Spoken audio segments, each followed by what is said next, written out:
Hello everyone and welcome to our channel.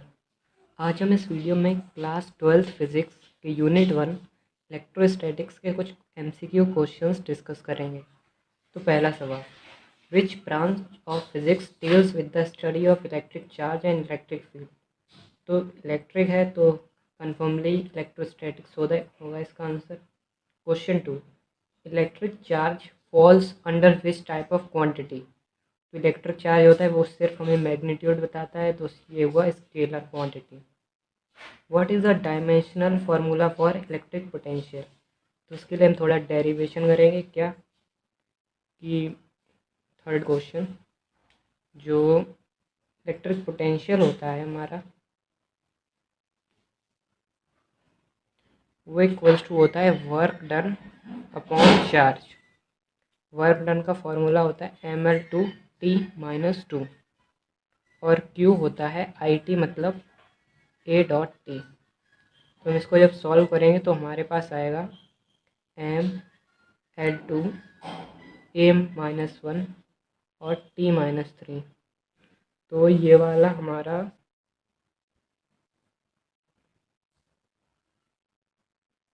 तो C है इसका answer.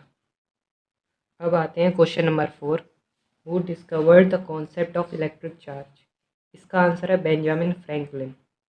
Question 5, which branch of physics deals with the study of atom. तो atom के लिए हमेशा क्वांटम है वो, तो आंसर है क्वांटम फिजिक्स। तो आते हैं question number 6, out of the 4 which is considered the best conductor. तो बेस्ट कंडक्टर सिल्वर होता है, तो सिल्वर इसका आंसर है। What is the SI unit of electric charge, coulomb. Which of the following statement is false regarding electric charge and mass. इसमें से wrong statement कौन सा है। इलेक्ट्रिक चार्ज में बी पॉजिटिव और negative whereas mass can never be negative. ये वाला तो स्टेटमेंट सही है। ये electric charge is a derived quantity, नहीं ये गलत है। Electric charge and mass are both affected by the velocity of the body. Both affect नहीं करते हैं, तो आंसर है D, both B and C. अब question number 9, which law states that the magnitude of forces between any two charges at rest is directly proportional to the magnitude of electric charges and inversely proportional to the square of the distance between them। तो इसका answer है Coulomb's law. अब question number 10, what is the value of charge on the proton. Proton की value होती है electron सिर्फ एक positive sign आ जाता, तो इसका आंसर है सी, +1.6 into 10⁻⁻19। Question 11, the net electric field in the interior of the conductor is। Conductor के इनसाइड हमेशा ज़ीरो होती है और एक्स्ट्रा चार्ज सरफेस पे आता है, तो इसका आंसर होगा 0 A. Question number 12, what would happen to mass if the body is negatively charge. अगर निगेटिवली चार्ज होगा तो इलेक्ट्रॉन एक्वायर किए होंगे एक्स्ट्रा, तो चार्ज इंक्रीज होगा। Question number 13, in which of the following material the dielectric strength will be maximum।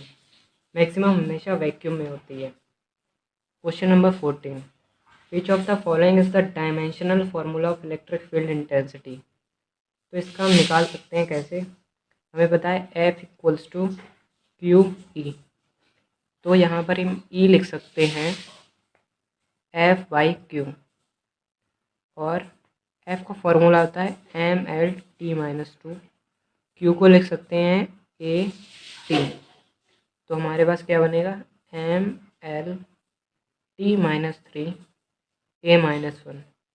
तो अब ये किससे मैच कर रहा है, ए वाले से, तो इसका आंसर है ए। बात है क्वेश्चन नंबर 15 पर।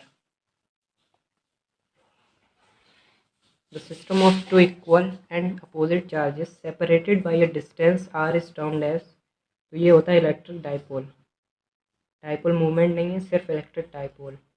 What is the value of the dipole in if the dipole is antiparallel to the electric field. तो एंटी पैरेलल होगा तो 180 डिग्री है ऑब्वियसली। तो अब आते हैं question number 17, what is the direction of the vector of electric dipole movement. तो conventionally हम मानते हैं फ्रॉम नेगेटिव टू पॉजिटिव, तो इसका आंसर है बी। अब आते हैं question number 18, the electric field line gives the direction about. Electric field line है तो डेफिनेटली इलेक्ट्रिक फील्ड की डायरेक्शन देंगी। अब आते हैं question number 19। The electric field intensity due to an electric dipole varies the distance between the centre of the dipole and object. हाँ, तो ये ट्रू है क्योंकि वो इन्वर्सली प्रोपोर्शनल होता है तो वेरी तो करेगा ही। 19 का है विच of the formula of the electric force acting on the charge Q1 in the electric field. तो इसमें से फॉर्मूला सही है ये वाला ए, क्योंकि F इक्वल्स टू होता है QE, ये वाला सही है। 20 what is the nature of electric field lines? Spherical, cylindrical, linear और सर्कुलर। स्फेरिकल हमेशा होती हैं ये, तो ए वाला। In electron volt, the energy acquired by the electron while passing the potential difference from how many volt? तो potential difference एक electron volt की एनर्जी के लिए होता है 2 वोल्ट। अब क्वेश्चन नंबर 23।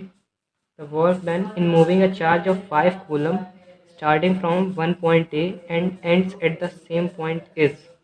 तो इसके लिए हम वर्क डन निकालेंगे। वर्क डन का फॉर्मूला होता है कुछ इस तरह से, potential equals to work done in bringing a unit positive charge. तो वर्क डन का फॉर्मूला बनेगा V इंटू क्यू। तो वर्क डन निकलेगा 5 इंटू, लेकिन यहाँ पर अगर देखें तो वो पॉइंट सेम है, तो डिस्प्लेसमेंट हुआ 0, तो इस तरह से पोटेंशियल डिफरेंस 0 आया। तो लास्ट में हम ये लिख सकते हैं कि चार्ज वही है, यहाँ पे 0, तो लास्ट में वर्क डन होगा 0 जूल। इसका आंसर है सी, 0। अब आते हैं question number 24। Which of the following is not a dielectric? इसमें से डाइलेक्ट्रिक कौन सा नहीं है? तो इसका आंसर है पेपर, क्योंकि पेपर के पास कोई भी फ्री इलेक्ट्रॉन नहीं होता। अब question number 25। Does electric field depend upon the size of the Gaussian surface? No, वो सिर्फ चार्ज, जो नेट चार्ज इनक्लोज किया गया है उस पर डिपेंड करती है, तो इसका आंसर होगा नो। अब application based questions. Question 26। If the water temperature as medium increases then the value of dielectric constant K. अब जो यहाँ पे टेम्परेचर होता है वो डाइलेक्ट्रिक कांस्टेंट के इन्वर्सली प्रोपोर्शनल है, तो इसका मतलब हुआ कि अगर टेम्परेचर बढ़ेगा तो डाइलेक्ट्रिक कांस्टेंट कम होगा। इसका आंसर है decreases. Question 27। What type of charge is accumulated on the rubber when glass is rubbed with rubber?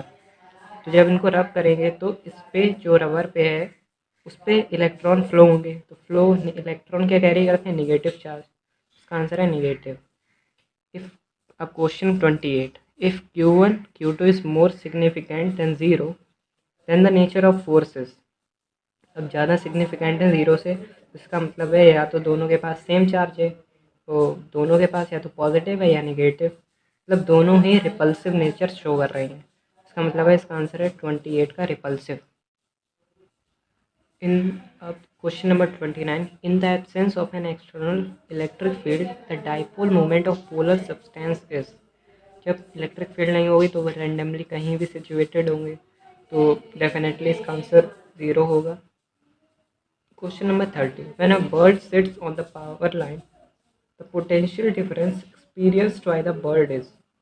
वो उस पावर लाइन पे सिट करेगी तो वो तो बैठी होगी, लेकिन कोई सर्किट तो कंप्लीट हुआ ही नहीं है अभी भी, क्योंकि कनेक्ट नहीं है, तो इसका आंसर होगा 0।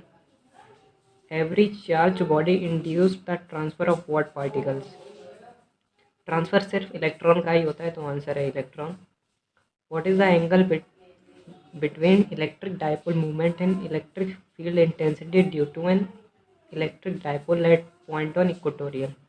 तो हमें पता है कि यहाँ पे साइन थीटा की बात होती है, तो साइन 0 पे 0 होता है, तो 90 डिग्री पे मैक्सिमम होता है, तो आंसर होगा इसका सी। अब question number 33। The capacitance of A parallel plate doesn't depend upon.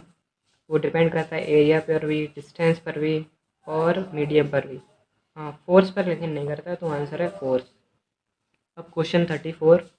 If a negatively charge object is attracted by a suspended object what will be the charge on the suspended object?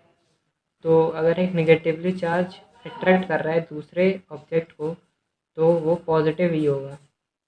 तो आते हैं question number 35। Which of the following is not an application of electrostatics. तो photocopier, atomic structure, capacitor, hydraulic brakes. तो hydraulic brake इसका example नहीं है, application नहीं है। अब question 36। Which of the following apparatus is use to experiment with electric charge.